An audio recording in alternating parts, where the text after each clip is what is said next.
Welcome once again to Off the Shelf. We have a lovely lady who's ventured out from Boston today to visit with us, Shelly Dickson Carr, and in love with London, and has tailored a wonderful story for young adults and teens about Jack the Ripper, a time travel thriller. Jack the Ripper isn't thrilling enough, but what a nice bent that you put on it. Thank First you. thing I want to know, did your daughters read it? Oh, yes. Oh, yes. Are they critical? I did my market research with my daughters. No, they love it. They absolutely love it. My little one wanted me to change the ending at one point because she thought it was too sad, so I changed it a little bit for her. Oh. But thank you for having me on the show. And Well, thank you very much for coming. We're glad to have you. And I enjoyed it, and I was glad to see the mesh. I love the Cockney sayings in the front of the book. Those in themselves are funny, but it was so assistive going through the book. I had to flip back and check them out, but well, Cockney rhyming slang is getting big, play in the United States. So it's really kind of fun. All the kids and the adults are really loving the Cockney rhyming slang. You know. but you had to live within the sound of the bells of St. Mary Correct, to be a Cockney. to be a Cockney. Correct. Now, I don't know why I always associated that with Irish.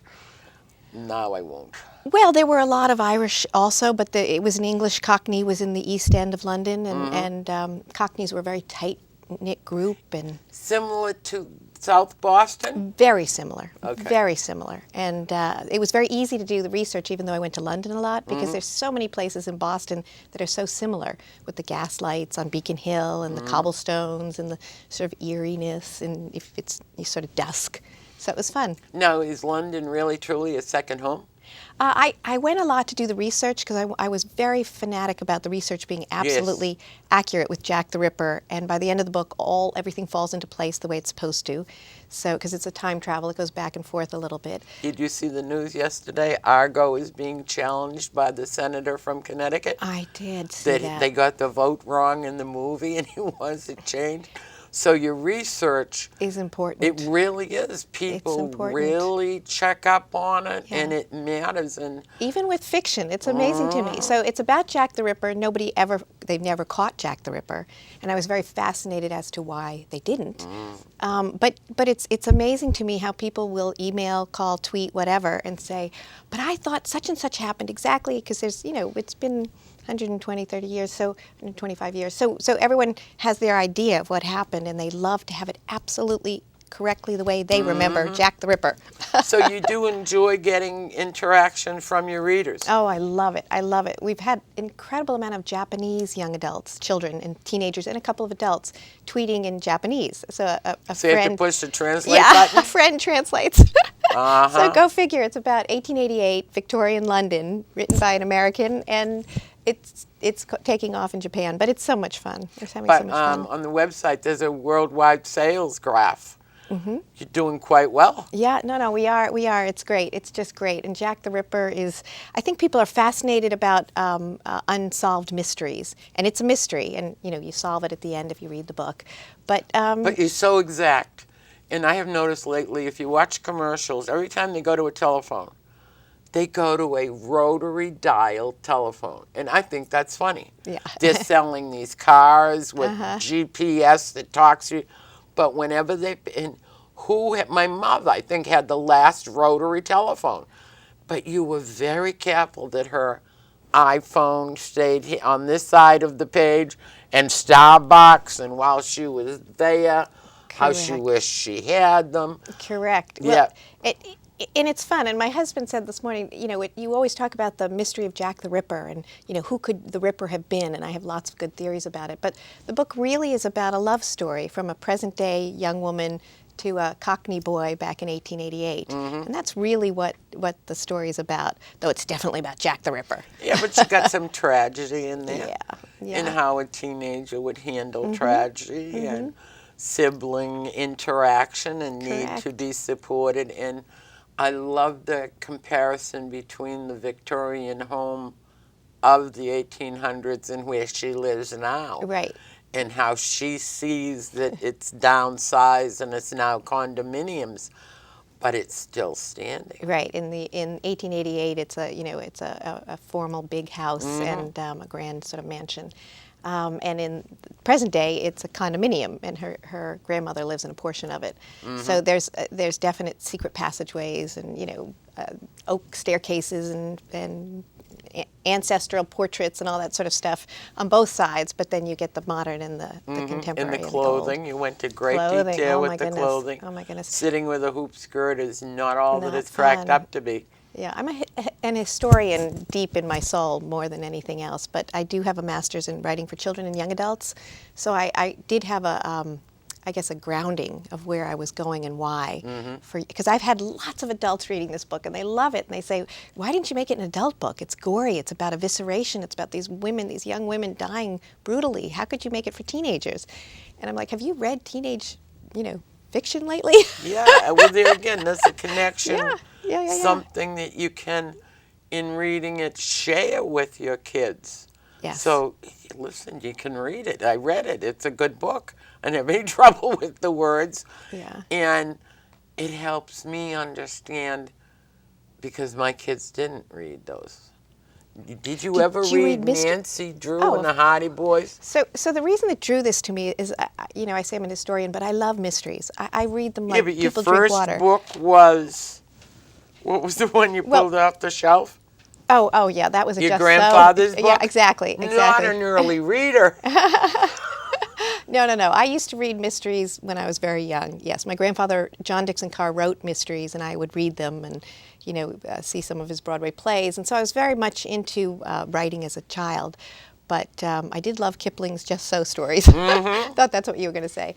But anyway, what intrigued me about this was Jack the Ripper. How did he get away with it? How did he get away with killing young women in a brutal way in an area the size of Beacon Hill, only sort of flattened, in the East End of London? And everybody was up in arms about Jack the Ripper. It was in all the newspapers on this side of the Atlantic, on the pond, and that side of the pond, everywhere.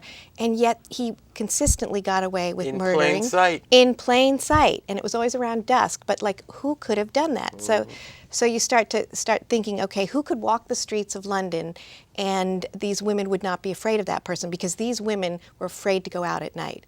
But they often had to because they had jobs, or there's so few jobs for women that if you had one, you had to sort of keep it. So Queen Victoria herself said, walk in pairs, walk with somebody you know, walk with somebody you trust. Well, who would you trust if you were at night walking in Boston? Would you trust a police officer? Not today. Well, not today. Unfortunately. Yeah, or, while there are some very good right. police officers, it Right. really is a quandary, and I'm sure that it was then as well. It was. So Jack the Ripper could have been a police officer. He could have been a minister, the Right Reverend Jack. He could have been a nobleman, Sir Jack, the Lord Jack, the Duke of Jack. And that's because back then we love our celebrities, but back then noblemen were celebrities. They were on the newspapers and people would trust them. And they would trust their doctor, their minister, their police officer. And a police officer was on every corner. And these women died within, shouting distance of help. And yet they never heard of And they never found him. And evisceration is gory and bloody, and he would have been covered in blood, and he got away with it. And then what I find fascinating, just like on Beacon Hill if it happened, people had their windows open. Grandmothers were leaning out the window at night watching the streets. There were eyeballs everywhere. There were vigilantes. There were university young men running around. Everybody was trying to find him, and yet that must have Jack the Ripper. That must have upped the suspense for him. Ha, I can still do it. And one night he killed two young women, and you never see the gruesomeness on the page. It's always sort of off stage. But you make it very vivid going through the wax museum and her emotions of being there on both sides. Thank you. And what it's like. It's like being there, so I won't go. I've already had the tour, and there really is enough gore in the world. But I will never get there, but thank you for taking me there so that in another conversation I know what somebody else is talking about. Right, Victorian London. It's fun. It's fun to be in Victorian London. It was a lot of, I just so enjoyed being there. I didn't want to come back to the present whenever I was working in Yeah, you locked yourself in the room and you let the family on their own.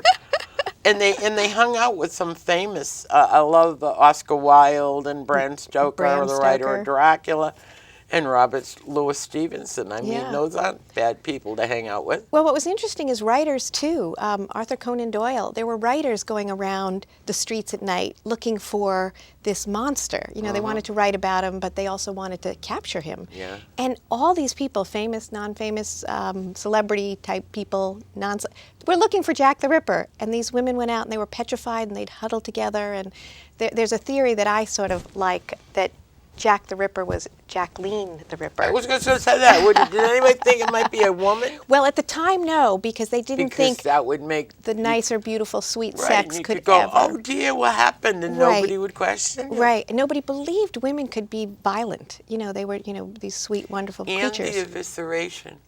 Why?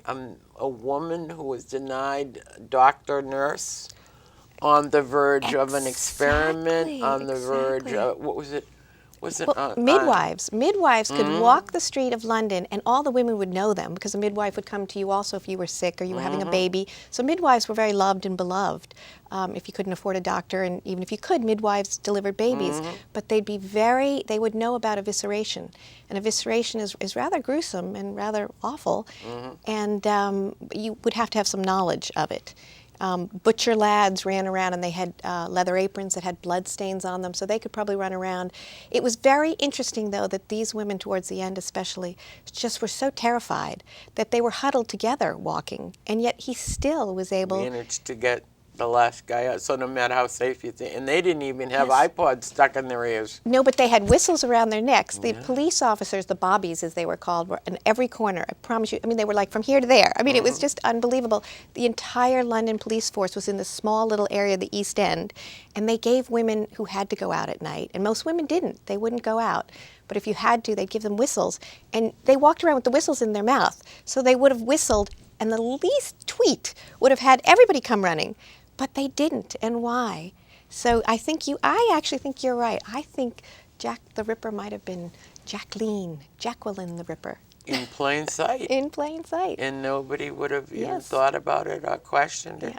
But again, it is about Jack the Ripper, and it is about all that sort of historic stuff, but it's also a love story. It's a really And time tender... travel. Time travel. And I never knew about the London Stone. Stone, it's real. Yes, and it goes all the way back to Excalibur swords, purportedly. Yes. Being yes. pulled out of it and all the Pokemon, but it's not as revered and respected today as it has been down through the centuries. What else is new? Right. So what Veronica's talking about is the London Stone, which is ancient, and there's a legend that if the London Stone is ever not in London, London will cease to exist. And they think it's the stone that the Excalibur or King Arthur pulled or hit his sword on the top of, because you had to do that when you went into London.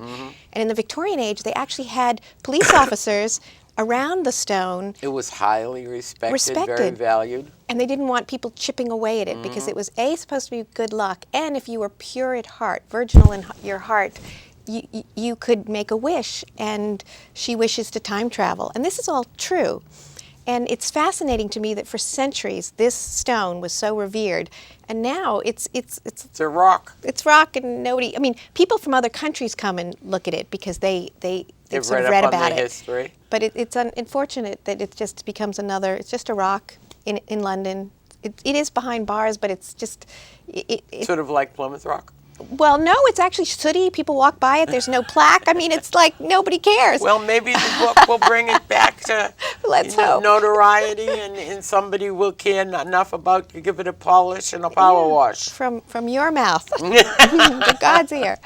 Anyway, it is fun. It's been so much fun. Do you love mysteries? Are you a mystery person? Yes, and specifically historical. Oh, good. Yes. Well, that's what this is. And the historical accuracy is important because I love history, and I compare the notes. And I don't think I'd contact you. I'd tell you wrong. I'll tell you if I find a misprint in the book. But other than that, I won't challenge you. And I get a kick out of book clubs. Yeah. How they dissect a book, and they wrote it.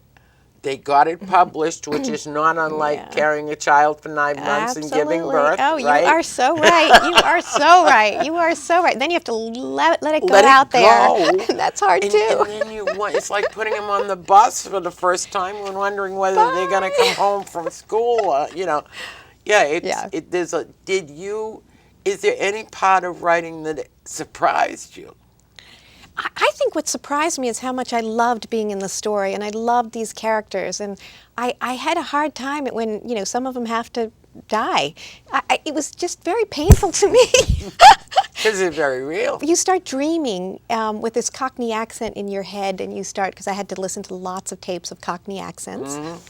Cockney rhyming slang is like apples and pears means stairs. So you go up the apples. You drop the rhyming one. I heard somebody say one on the news yesterday, and I grabbed the book and looked it up. It was the one about lambs. Right. Oh, lamb to the slaughter. Yes. It means daughter.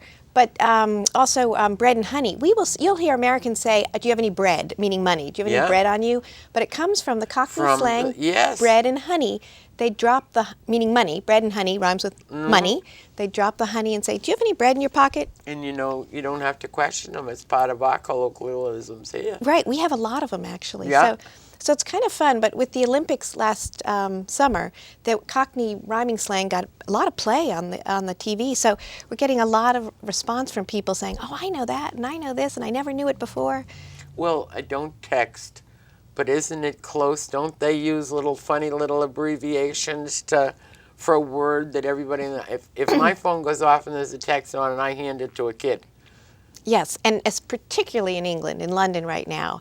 Rhyming slang is big and hot right now because of a lot of the comedians. Russell Brand is Cockney, and Cockney slang in London is everybody, all the kids, all the adults use it because it's fun.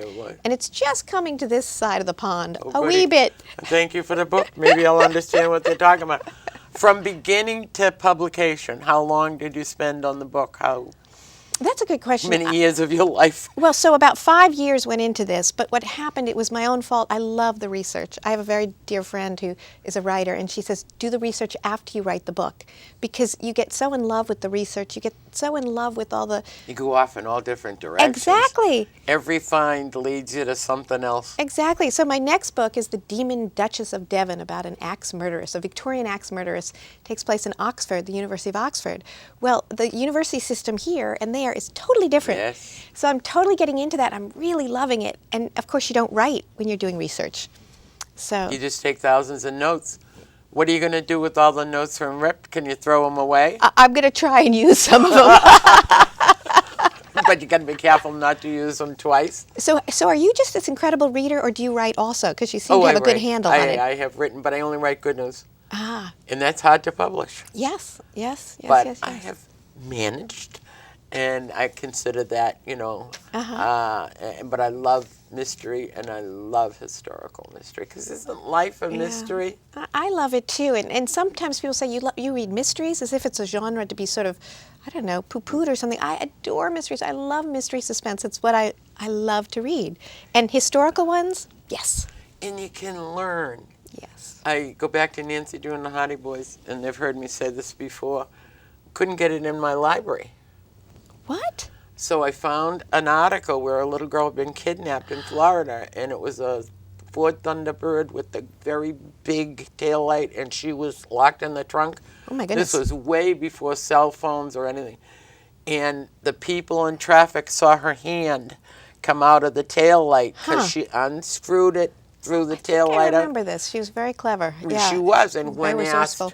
why, because she figured, what would Nancy See, Drew do? I do know this story. Yes, I love it. So why, when someone has crafted a mystery and done well and done their research, I'll copy that for someday when I don't have a match, I can't get into a car, I don't have one of those pointy things to break a windshield. Yeah, well, Agatha Christie, too. I always dare people, read Agatha Christie and tell me you can put that book down.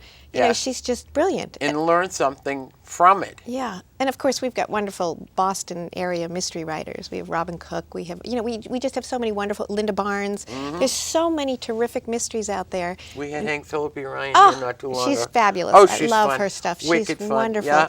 Yeah. But not too many people know that. Right. A lot of them, and I find it hard to say, you use this to relax. Right. But Bill Martin writes about Back Bay, and it's always a mystery. You know, Lincoln Letters. It's always. I need a mystery. I think Well, my life brain is a mystery, isn't it? Exactly. You know, It's a mystery. And there's some good pages, and Yeah. there's some pages you'd rather not turn Yeah. over, but. But it's not a mystery if you get a friendship ring. Can you show your audience this? So Veronica was showing me this before. Is that gorgeous? It's from high school, and her husband went into her jewelry box and had it reset for your anniversary. Yep. What a nice guy. That's no mystery. That's no mystery. Jack the Ripper ripped is a mystery, but Veronica's ring is no mystery. I like that. That's good news.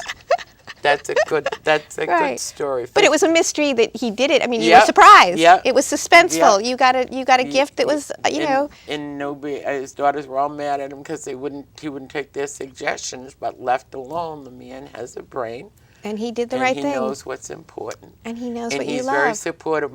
When we got into our house, there was a 10-foot bookcase, and he said, "Nobody needs a 10-foot bookcase." Well, I filled it up. Of course. I now have a 20-foot bookcase. Of course. And the books Of are course. piled up on the back of the couch. Of course. He's- If you love to read, if you're a bibliophile like I am too. And you call your mother a bibliophile Oh my as gosh, well. I'm sure. It's funny that you say about bookshelves, because you walk into my house and there's bookshelves everywhere, and my kids are like, "Mom, you can get them digital. We should get rid of all these books." I'm like, "No, I need my books. I need my books." I should send you, he brought me home a book, old 1911, I think it was written, and it's Robert Louis Stevenson, all the people of Concord, Emerson, Thoreau, when they were teenagers, Wow. and how they entertained one another without iPads and telephones and things. Uh-huh. And I read it in the summer, and every time I turned the pages were falling apart on my lap. Oh, or dusty or something too, I'm sure. And what they had to do was to entertain the weekend. The party will be jungle. And you had to write a story about jungle, and he wrote a ditty about jungle, Well- and she wrote a poem about jungle. And that was their entertainment. Those were the days. And they chose who was one up, who won this Yeah. week's award. Well, And you I thought- mentioned Robert Louis Stevenson, and he's in the book at the very beginning because he wrote exactly the time Jack the Ripper in 1888 was slaughtering people. He wrote Dr. Jekyll and Mr. Hyde. And the opening of Dr. Jekyll and Mr. Hyde at the Lyceum in London, people left, and the newsboys were crying out with their, Ripper, killer in London, and it all happened about that time. And because you mentioned Robert Louis Stevenson, if you read why he wrote, Dr. Jekyll and Mr. Hyde, Yes. Dracula was Bram Stoker, but they all had this fascination as youngsters, and they did do these writing games, but they had a fascination with the bizarre and strange personalities doing things, and werewolves and Dracula and. Do you ever know who gave him the name Ripper? Or is it just because of the way the bodies were so... That's a great question. At the very beginning, they had slasher, murderer, and then one of the newspapers said Jack the Ripper. It was a And big it caught headline. on. And the sobriquet caught on, and Jack the Ripper was Jack the Ripper, which is why people didn't think it was a woman either. They don't think it's Jacqueline the Ripper. Called Pigeonhole. Yeah. So how far along are you on the next book? The Demon Duchess of Devon. I like it. I'm in the research stage. I'm in the Okay. research stage. But back to when you were saying writers in the Victorian age or Edwardian age, they used to make up stories and do plays, and I love that. And I love when children do Well, that. you'd love this book because Yeah. it's so nice. This was all before they were famous. Right? They all. It's when they were teens. And I live in the same area where they grew up, so many of the places they were familiar, and I thoroughly enjoyed that book. yeah. That's just. And I enjoyed this one. Oh, thank And we you have so 2 much. minutes. Oh, okay. 2 minutes. Where online? Oh, yeah, Amazon online, Barnes & Nobles. You can get it in your local bookstore. Called Ripped. It's a Jack the Ripper time travel thriller. It's about Jack the Ripper, who killed women in 1888, Victorian London. But it's really about a love story about a girl and a boy, and it's very tender also. So the juxtaposition is But a that's murder what makes mystery. it interesting. It's not all hearts and flowers. It's not all murder and gore. It's not all history.